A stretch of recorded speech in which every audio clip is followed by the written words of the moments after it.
Hi friends, welcome back to my channel. ಈ ದಿನ ನಾನು ಅಣ್ಣೆ ಸೊಪ್ಪನ್ನು ಬಳಸಿ ಬಸ್ಸಾಂಬಾರು ಮಾಡೋದು ತೋರಿಸ್ತಾ ಇದ್ದೀನಿ. ಸಿಂಪಲ್ಲಾಗಿ ಬಹಳ ಬೇಗನೆ ಮಾಡ್ಕೋಬೋದು. ಬನ್ನಿ ಹೇಗೆ ಮಾಡೋದು ಅಂತ ನೋಡೋಣ. ಅದಕ್ಕೂ ಮುಂಚೆ ಪ್ಲೀಸ್ ಸಬ್ಸ್ಕ್ರೈಬ್ ಮಾಡ್ಕೊಳ್ಳಿ, ಎಲ್ಲ ವಿಡಿಯೋಸು ನೋಡ್ಬೋದು. ಬನ್ನಿ ಹೇಗೆ ಮಾಡೋದು ಅಂತ ನೋಡೋಣ.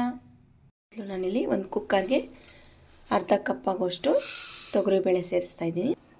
ನಂತರ ನಾನಿಲ್ಲಿ ಒಂದು ಅರ್ಧ ಹಿಡಿ ಆಗೋಷ್ಟು ಅವರೆಬೇಳೆ ಸೇರಿಸ್ತಾ ಇದ್ದೀನಿ. ಇದಿಲ್ಲ ಅಂದ್ರೂ ಪರವಾಗಿಲ್ಲ, ಸ್ಕಿಪ್ ಮಾಡಿಕೊಂಡು ತೊಗರಿಬೇಳೆ ಸಹ ಸೇರಿಸ್ಕೋಬೋದು. ನಾನಿಲ್ಲಿ ಬೇಳೆ ನೋಡಿ ತೊಳ್ಕೊಂಡಿದ್ದೀನಿ. ನಂತರ ನಾನು ತೊಳೆದಿರೋ ಅಣ್ಣೆ ಸೊಪ್ಪು ಸೇರಿಸ್ತಾ ಇದ್ದೀನಿ. ನೋಡಿ, ನಾನು ಸೊಪ್ಪು ಬೇಕಿಟ್ಟಿದ್ದೀನಿ, ಕಟ್ ಮಾಡಿ. ಇದಕ್ಕೆ ಉಪ್ಪು ಸೇರಿಸ್ತಾ ಇದ್ದೀನಿ. ಸ್ವಲ್ಪ ಒಂದು ಸ್ಪೂನ್ ಆಗೋಷ್ಟು ಎಣ್ಣೆ ಸೇರಿಸ್ತಾ ಇದ್ದೀನಿ. ಎಣ್ಣೆ ಸೇರಿಸೋದ್ರಿಂದ ಬೇಳೆ ಚೆನ್ನಾಗಿ ಬೇಯುತ್ತೆ ಅಂತ ನಾನು ಎಣ್ಣೆ ಸೇರಿಸ್ಕೊಂಡಿದ್ದೀನಿ. ನೀವು ಸೊಪ್ಪನ್ನ ಕಟ್ ಮಾಡೋದು ಸೇರಿಸ್ಕೋಬೋದು, ಹಾಗೇನೂ ಸೇರಿಸ್ಕೋಬೋದು. ಇದು ಬೇಗ ಬೇಯುತ್ತೆ. ಒಂದು ವಿಸಲ್ ಕೂಗಿಸ್ಕೋಬೇಕು. ಸೊಪ್ಪು ಬೇಯೋಷ್ಟರಲ್ಲಿ ನಾವು ಸಾಂಬಾರಿಗೆ ರೆಡಿ ಮಾಡ್ಕೊಳ್ಳೋಣ. ನಾನು ಒಂದು ಪಾತ್ರೆಗೆ ಎಣ್ಣೆ ಸೇರಿಸ್ತಾ ಇದ್ದೀನಿ, 3 ಸ್ಪೂನ್ ಆಗೋಷ್ಟು. ಎಣ್ಣೆ ಕಾದ ನಂತರ ನಾನಿಲ್ಲಿ ಒಂದು ಬೆಳ್ಳುಳ್ಳಿನ ಬಿಡಿಸಿ ಫ್ರೈ ಮಾಡ್ಕೊತಾ ಇದ್ದೀನಿ. ಬೆಳ್ಳುಳ್ಳಿನ ಚೆನ್ನಾಗಿ ಫ್ರೈ ಮಾಡ್ಕೋಬೇಕು.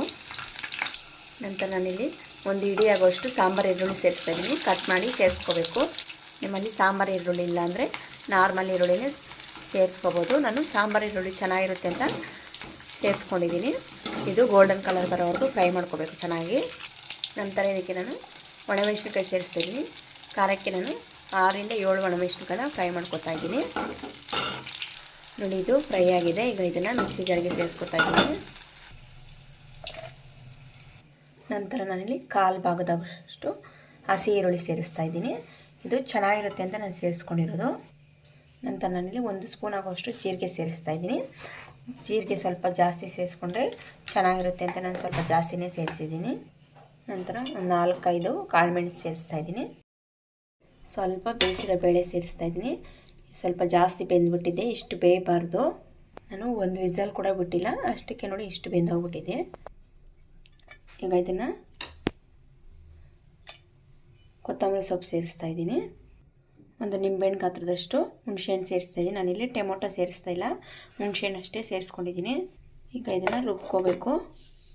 ನೋಡಿ, ನಾನು ರುಬ್ಕೊಂಡಿದ್ದಾಗಿದೆ. ಈಗ ಒಂದು ಪಾತ್ರೆಗೆ ಎಣ್ಣೆ ಸೇರಿಸ್ತಾ ಇದ್ದೀನಿ, 3 ಸ್ಪೂನ್ ಆಗೋಷ್ಟು. ಎಣ್ಣೆ ಕಾದ ನಂತರ ಸಾಸಿವೆ ಸೇರಿಸ್ತಾ ಇದ್ದೀನಿ. ನಂತರ ಕರಿಬೇವು ಸೇರಿಸ್ತಾ ಇದ್ದೀನಿ. ಈಗ ಇದಕ್ಕೆ ರುಬ್ಬಿರೋ ಮಸಾಲೆ ಸೇರಿಸ್ತಾ ಇದ್ದೀನಿ. ನೀರು ಮಿಕ್ಸ್ ಮಾಡಿಕೊಂಡು, ಸೊಪ್ಪು ಬೇಯಿಸಿರೋ ನೀರು ಮಿಕ್ಸ್ ಮಾಡಿಕೊಂಡು ಸೇರಿಸ್ಕೋಬೇಕು. ಈಗ ಸಾಂಬಾರು ಚೆನ್ನಾಗಿ ಕುದಿಬೇಕು. ನೀವು ಉಪ್ಪು ರುಚಿ ನೋಡ್ಕೊಂಡು ಹಾಕ್ಕೋಬೋದು. ನಾನು ಸೊಪ್ಪು ಬೇಯಿಸೋಕ್ಕೆ ಉಪ್ಪು ಹಾಕಿರೋದ್ರಿಂದ ನಾನು ಉಪ್ಪು ಸೇರಿಸ್ತಾ ಇಲ್ಲ. ನೀವು ಬೇಕಾದರೆ ಆ್ಯಡ್ ಮಾಡ್ಕೋಬೋದು. ಪಲ್ಯ ರೆಡಿ ಮಾಡ್ಕೊಳ್ಳೋಣ. ನಾನು ಒಂದು ಬಾಣಲೆಗೆ ಎಣ್ಣೆ ಸೇರಿಸ್ತಾ ಇದ್ದೀನಿ, 4 ಸ್ಪೂನ್ ಆಗೋಷ್ಟು.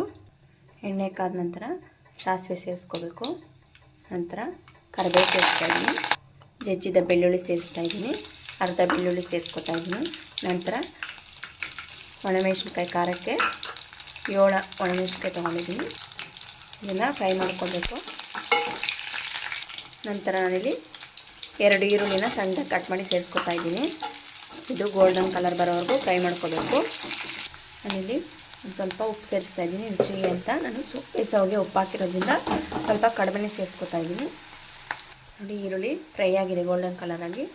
ಈಗ ನೋಡಿ, ಸೊಪ್ಪು ಈ ರೀತಿ ನೀರಿಲ್ಲದೆ ಈ ರೀತಿ ಪ್ರೆಸ್ ಮಾಡ್ಕೋಬೇಕು.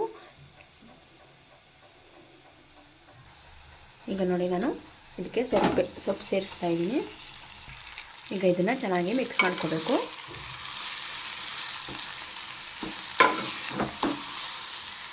ನೋಡಿ, ಪಲ್ಯ ರೆಡಿಯಾಗಿದೆ. ನೀವು ಇದಕ್ಕೆ ಬೇಕಾದರೆ ತೆಂಗಿನಕಾಯಿ ತುರಿ ಸೇರಿಸ್ಕೋಬೋದು. ನಾನು ಸೇರಿಸ್ತಾ ಇಲ್ಲ. ಸಾಂಬಾರು ಅಷ್ಟೇ, ಜಾಸ್ತಿ ಕುದಿಸ್ಬಾರ್ದು. 1 ನಿಮಿಷ ಕುದಿಸಿ ಆಫ್ ಮಾಡ್ಕೊಳ್ಬೇಕು. ಒಂದು ಉಕ್ಕು ಬಂದ ನಂತರ ಆಫ್ ಮಾಡ್ತಾ ಇರಬೇಕು, ಇಲ್ಲಾಂದರೆ ಅಷ್ಟು ರುಚಿ ಇರಲ್ಲ ಸಾಂಬಾರು ಜಾಸ್ತಿ ಬೆಂದರೆ. ಈಗ ನಾನು ಸರ್ವ್ ಮಾಡ್ತಾ ಇದ್ದೀನಿ. ನೋಡಿದ್ರಲ್ಲ ಫ್ರೆಂಡ್ಸ್, ಬಸ್ಸಾಂಬಾರು ರೆಡಿಯಾಗಿದೆ. ನೀವು ಸಹ ಟ್ರೈ ಮಾಡಿ. ಹಾಗೆ ನೀವು ಹೇಗೆ ಮಾಡಿದ್ದೀರ ಅಂತ ಕಾಮೆಂಟ್ ಮಾಡಿ. Thank you friends, bye.